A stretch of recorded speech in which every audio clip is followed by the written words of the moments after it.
మనం గమనించగలము అనే విషయాన్ని నేను మీకు జ్ఞాపకం చేస్తూ ఉన్నాను.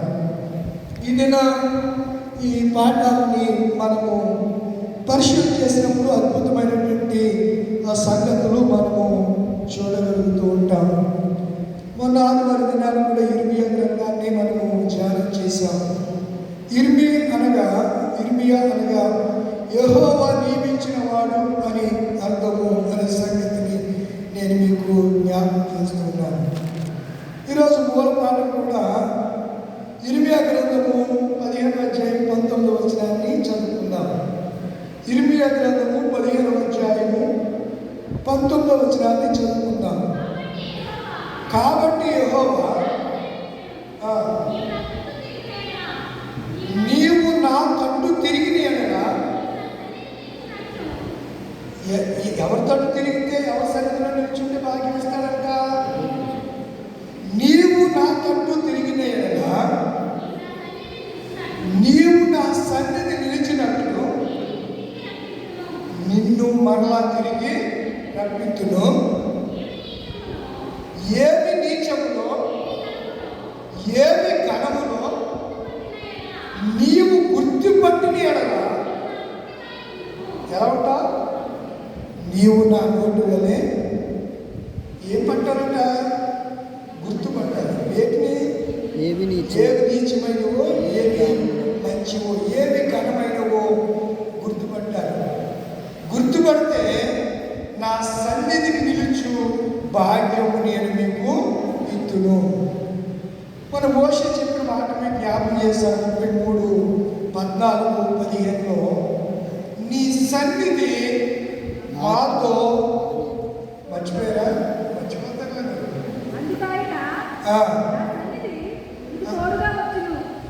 అందుకైనా ఎవరు? అందుకు ఆయన యేసయ్య ఎవరితో అంటున్నాడు? మోషేతో. మోషే అడుగుతున్నాడు, నువ్వు రాకపోతే మా వల్ల ఏం కాదు, నువ్వు లేకపోతే మా పరిస్థితి ఏంటి అని అంటే, అందుకు బైబిల్ చదివేటప్పుడు మనం గ్రహింపు కలిగి చదవాలి. అందుకు ఆయన దేవుడు మోషేతో, మోషే ఏం కోరుకున్నాడు? నీ సన్నిధి మాతో, యేసు నీవే కావాలయ్యా, మాతో కూడా రావాలయ్యా, యేసు నీవే కావాలయ్యా, మాతో కూడా రావాలయ్యా.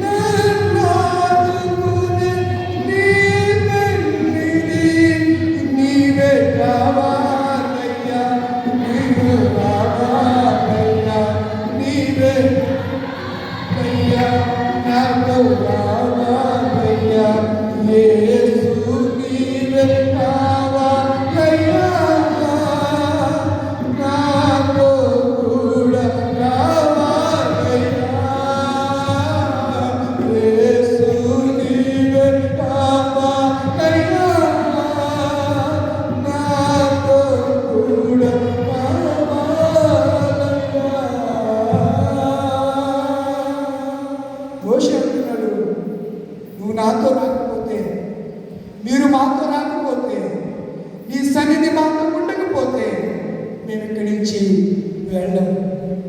అందుకు దేవుడు అంటున్నాడు కదా, దేవుడు ఏమంటున్నాడు? అందుకు యెహోవా మోషేతో చెప్పిన మాట చదవండి మళ్ళా, నా సన్నిధి నీకు తోడుగా వచ్చును.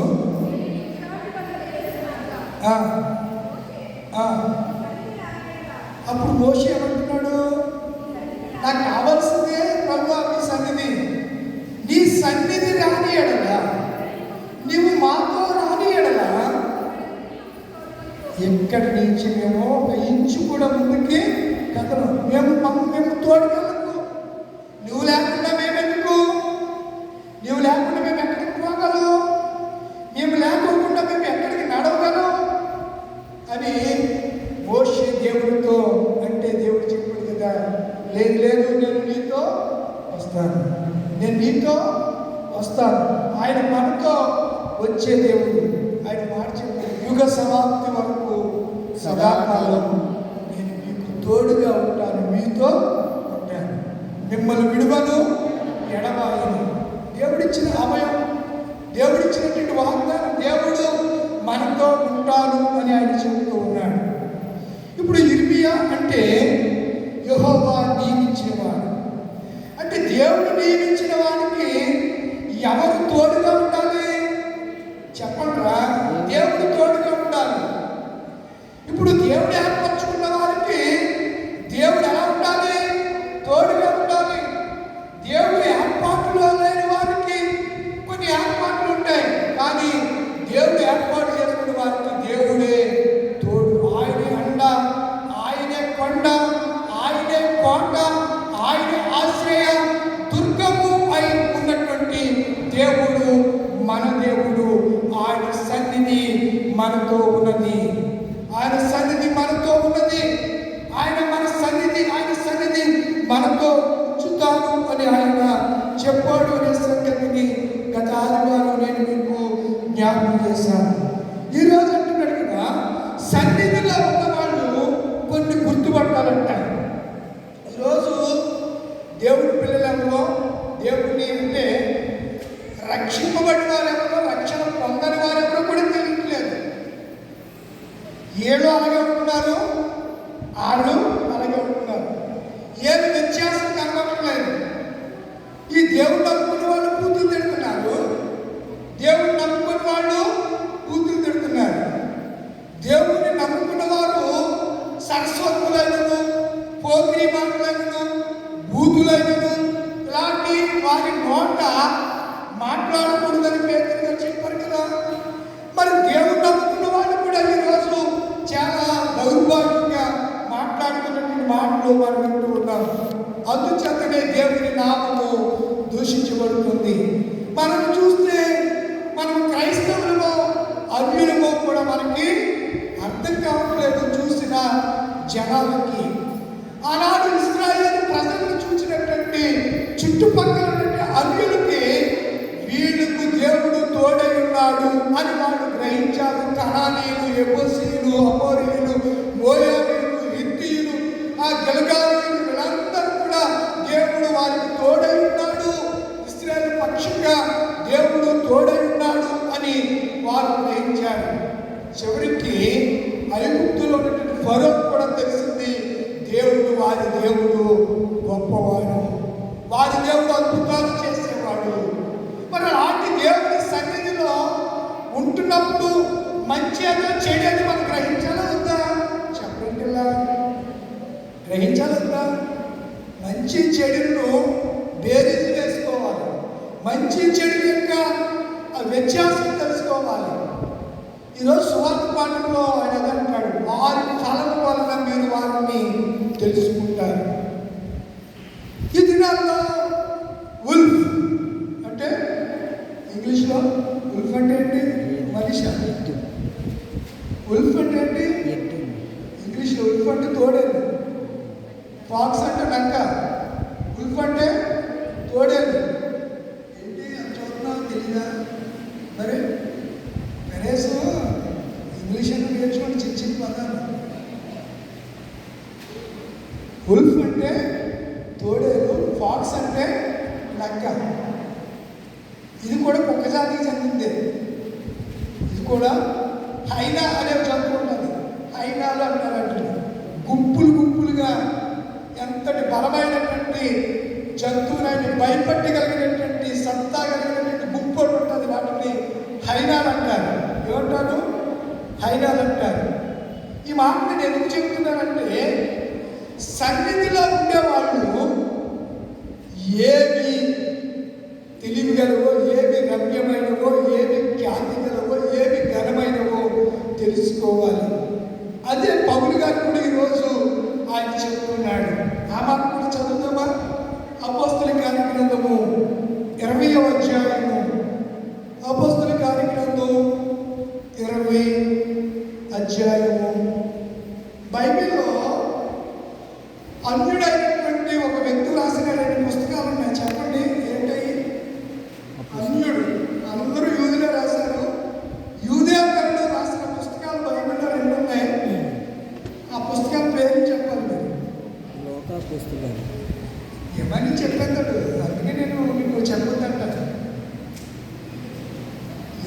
అందరూ తెలుగుదేశం వాళ్ళగా అందరూ ఏదో కాబట్టి మొత్తం అందరూ తెలుగుదేశం పట్ల వేసుకొచ్చారు. పంపించేసేమన్నా చంద్రబాబు నాయుడు వస్తున్నాడు ఏంటి బాబా?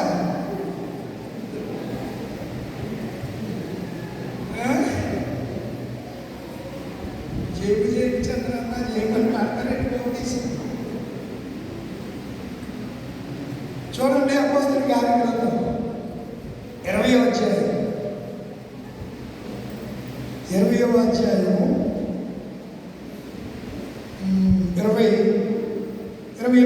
నుంచి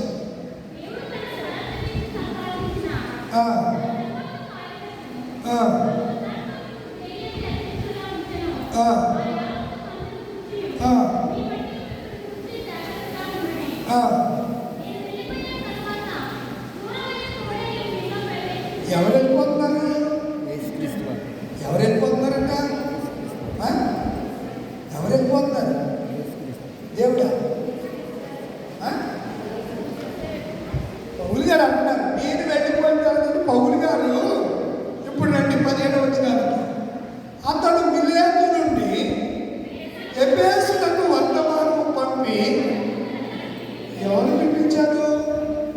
పౌలు గారు ఉంది అక్కడ మిలేతులో ఉన్నాడు. మిలేతుకు ఎఫెసుకి 40 మైళ్ళ దూరం, కిలోమీటర్లు కాదు. పూర్వం ఈ మధ్యన అంటే కిలోమీటర్లు వచ్చాయి, పూర్వం మైళ్ళు అనేవారు. బైబిల్లో కూడా ఒక మైలు దూరం రమ్మంటే అతనితో పాటు యేసుతో కొండపై ప్రసంగం ఎన్ని మైళ్ళు అనుకున్నాడు? 2 మైళ్ళు. ఒకడు నిన్ను ఒక చెంప మీద కొడితే నువ్వు 2 చెంపలు పట్టుకుని పటా పళ్ళుకి ఊడి కింద బాధగా చెప్పాడు. అంతేనా? ఇంట్లో మనం మాట్లాడుతున్నా కాదు కదా. ఒక చెంపలో కొడితే సరే, ఇక్కడ సందర్భం వేరు. మిలేతు నుంచి ఎఫెసుకు 40 మైళ్ళ దూరం. ఈ దూరంలో ఉన్నటువంటి ఎఫెసు పట్టణంలో పౌలు గారు మీరు 19వ అధ్యాయంలో చూస్తే అక్కడ ఆ విషయాలన్నీ మనకు కనపడుతుంది. 19వ అధ్యాయం 1వ వచనం. అప్పుడు కొరింథీలో ఉన్నప్పుడు జరిగింది ఏమనగా పౌలు పై ప్రదేశంలో సంచరించి ఎఫెసుకు వచ్చి కొందరు శిష్యులను చూచి మీరు విశ్వసించినప్పుడు పరిశుద్ధాత్మను పొందితిరా అని వారిని అడుగగా వారు అసలు పరిశుద్ధాత్మ సంగతే మాకు తెలియదంటారు. ఏమన్నారు? ఇప్పటికి కూడా కొంతమందికి పరిశుద్ధాత్మ గురించి అనుభవం లేదు, ఆడకలేదు. ఎఫెసులో పౌలు గారు అడిగారు ఏమని? మీరు విశ్వసించినప్పుడు పరిశుద్ధాత్మను పొందారంటే వాళ్ళ సమాధానం ఏంటి? అసలు పరిశుద్ధాత్ముడా పరిశుద్ధాత్మ అంటే ఏంటి? పరిశుద్ధాత్ముడు అంటే ఏంటి? పరిశుద్ధాత్ముడు. మీరు ఏదో కథలు కాదు. కొంతమంది సేవకులు వచ్చి నాకు సమస్యలు ఉన్నాయి, నాకు కానుకలు అనుకోండి, వీటిని బట్టికి 2 చెవులని కూర్చి ఒక కన్నీటి పట్టుకోవాల్సింది మీరు పరలోకం వెళ్ళరు. ఇవ్వండి. పౌలు గారు ఈరోజు వాక్యం కూడా అదే చెప్పాడు.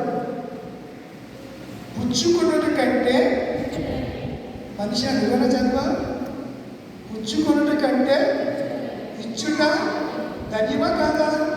ఇవ్వండి, ఇవ్వద్దని ఎవరు అంటారు. కానీ ఎవరికి ఇవ్వాలో వారికి ఇవ్వాలి. ఏ అవసరం ఉందో అవసరతను ఎరిగి జ్ఞానం కలిపి ఇచ్చేసానంటే దేవుడే చూసుకోడు. అందుకే ఏది రమ్యమైనవో గుర్తుపట్టాలి. నీకు ఇచ్చే వ్యక్తి ఎలా ఉంటాడో గుర్తుపట్టి ఇవ్వాలి. ఇష్టానుసారంగా దేవుడి పేరు ఇచ్చేసి ప్రభువాని పేరు తీయాలనుకుంటాను, ప్రభువాని పేరు నేను అది చేశాను, 10 మందికి అన్నం పెట్టాను, అరికాల్లో వేసి పెడితే శుభ్రం చెప్పి నేను విశ్రాంతిలోను ఆయాలో పెట్టుకోకుండా చలవసేస్తానని ఇంట్లో 10 మందికి ఏం చేసి నేను పచ్చని అడ్డాలనే భోజనం పెట్టండి. ఈ భోజనాలు ఎవరికి అవసరం? నువ్వు ఎవరికి పెడుతున్నావో తెలియాలి, ఎవరికి పెడుతున్నావో తెలియాలి, ఎందుకు పెడుతున్నావో తెలియాలి, నేపథ్యం ఏంటో నువ్వు గుర్తెరగాలి. దేవుడు జ్ఞాన వివేచములు గల ఆత్మను మనకు ఆయన ఏం చేశాడు? అనుగ్రహించాడు, ఇచ్చాడు. మీరు చూస్తే వాడు పరిశుద్ధాత్మల గురించి వింటే అసలు ఆ సంగతి మనకు తెలియదన్నారు.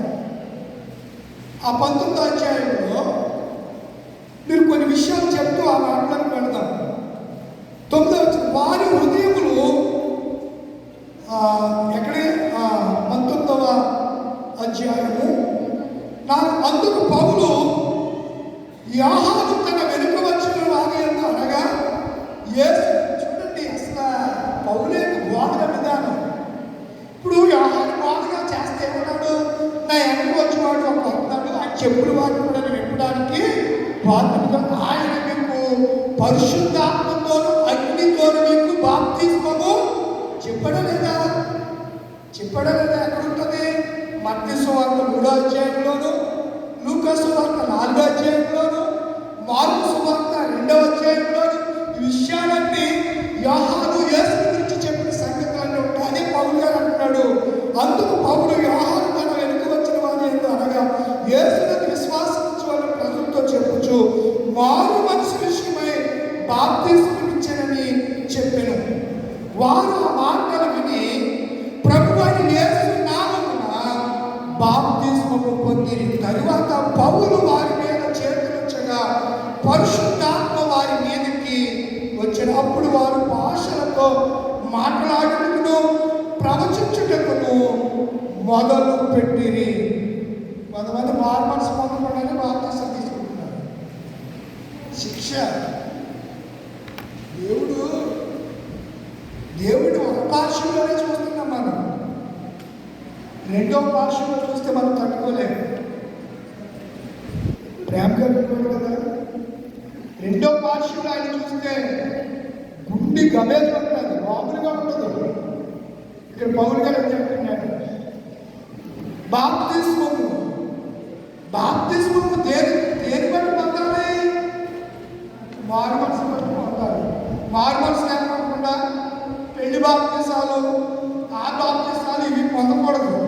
మారు మనసు పొందితేనే పరిశుద్ధాత్మను, మారు మనసు పొందిన తర్వాత బాప్తిసం పొందితేనే పరిశుద్ధాత్మ అభిషేకాన్ని పొందుతారు. 7వ వారందరూ ఇంచుమించు 12 పురుషులు. ఈ బాప్తిసం పొందిన వాళ్ళు ఎంతమంది లెక్క కూడా ఉంది బైబిల్. అందుకే ఒక హిస్టారికల్ బుక్స్ అంటారు, బుక్ అంటారు. చూడండి, ఇలా మనము కిందకి వచ్చేస్తే ఈ దేవుని యొక్క గొప్పతనాన్ని బట్టి మనము ఎన్ని కార్యాలు జరిగాయో చూస్తే 12వ అతని శరీరములకు తగిన చేతి గుండెలను నడికట్టినను రోగులు ఎందుకు తెచ్చినప్పుడు రోగములు వారిని విడిచెను, దెయ్యములు కూడా వదలిపోయాను. ఎవరు నడికట్లు? పౌలు గారు ధరించినటువంటి వస్త్రాలు రోగుల దగ్గరికి పట్టుకొచ్చి రోగుల మీద ఉంచగానే రోగులు ఏమిటంట? స్వస్థత పొందేవారు. 17వ ఈ సంగతి ఎఫెసులో కాపురమున్న సమస్తమైన యూదులకును గ్రీసు దేశస్తులకు తెలియవచ్చినప్పుడు వారందరికీ భయం కలిగిన కనుక ప్రభువైన యేసు నామము ఘనపరచబడిన దేవుని నామానికి భయం కలిగిన కాక. ఆమేన్. భయం కలిగిందండి. ఈరోజు దేవుడు అంటే భయం లేదు, భక్తి లేదు. భయం లేదు.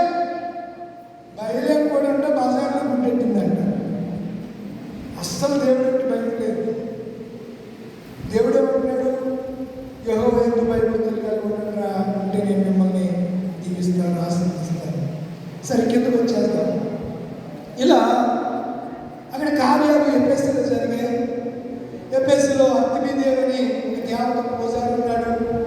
ఇవన్నీ అయిపోయాయి. 20వ వచనానికి వచ్చేస్తే అల్లరి అణిగిన తర్వాత పౌలు తన శిష్యులను తన ఎంతో పిలుపునంచి హెచ్చించిందట. వారి యొక్క సెలవు పుచ్చుకొని మాసిదోనియ వెళ్ళటకు బయలుదేరాను. ఎక్కడికి వెళ్ళిపోయాడు? మాసిదోనియాకు వెళ్ళాడు. ఎక్కడి నుంచి? ఎఫెసు నుంచి.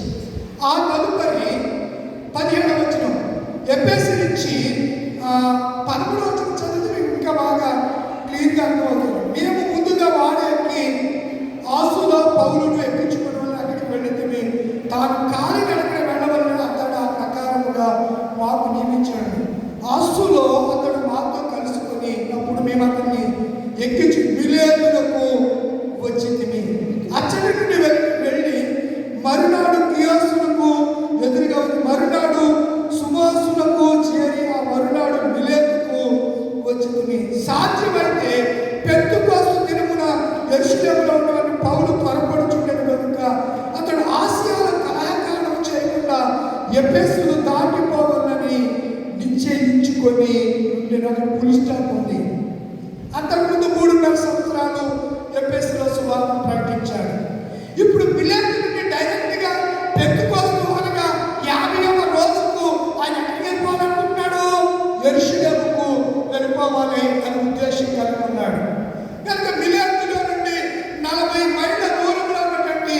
ఎఫ్ఎస్సి సంఘానికి సంఘములో ఎల్డర్స్, పెద్దలు ఇంగ్లీష్ ఏమంటారమ్మా?